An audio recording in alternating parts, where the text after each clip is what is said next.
Mr. Robert felt troubled. He went out on the front porch and sat in his grandmother's big green wicker rocker, and he rocked, and he rocked, and he rocked.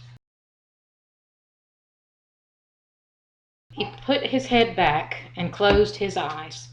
He could smell the perfume from the blossoms on the tall magnolia tree in the side yard. He could hear the bees buzzing around the abelia bushes in the front yard. He could hear the morning doves, the color of evening, cooing in the backyard. And Mr. Robert remembered. He remembered all the way back 50 years ago when he was a very little boy. He remembered Willie Rudd, now surely gone to heaven if anyone ever has.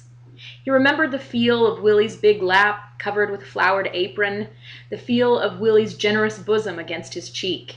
He remembered Willie's songs rumbling up through her large body and out her mouth. Hush, hush, somebody's calling my name. Hush, somebody's calling my name. Hush, hush, somebody's calling my name. Oh my Lord, what shall I do?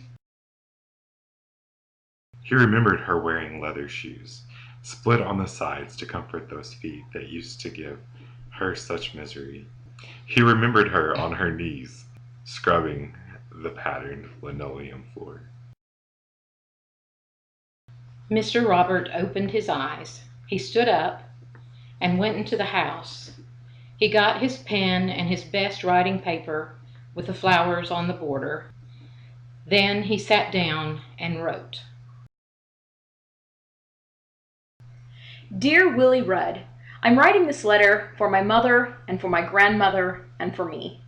I'm writing to say thank you, and I'm writing to say I'm sorry for anything any of us might have done to make you sad. Most of all, I'm writing to say I wish you could come and see me once again.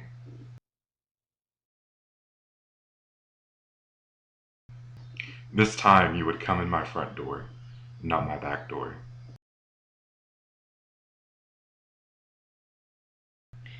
You would eat with me at our polished table on the good china, not in the kitchen alone. We would go to the movies and sit together in the front row.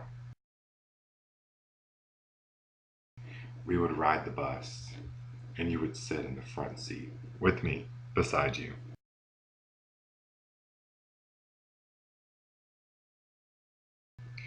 We would sit on the front porch and sing songs, and I would bring you iced tea in my grandmother's crystal glass.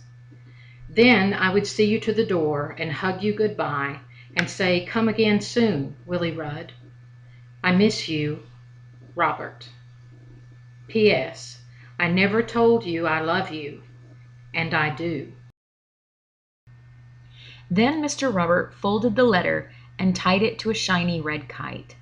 He walked slowly to the top of the hill.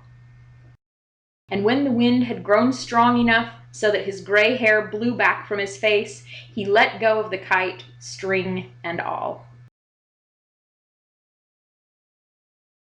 After a bit, Mr. Robert walked back down the hill and sat in the big green rocker on the front porch. The sun was going down, the moon was coming up.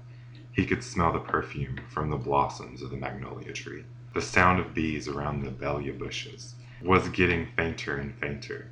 The morning doves, the color of evening, called to each other in the backyard. And Mr. Robert rocked and rocked and rocked.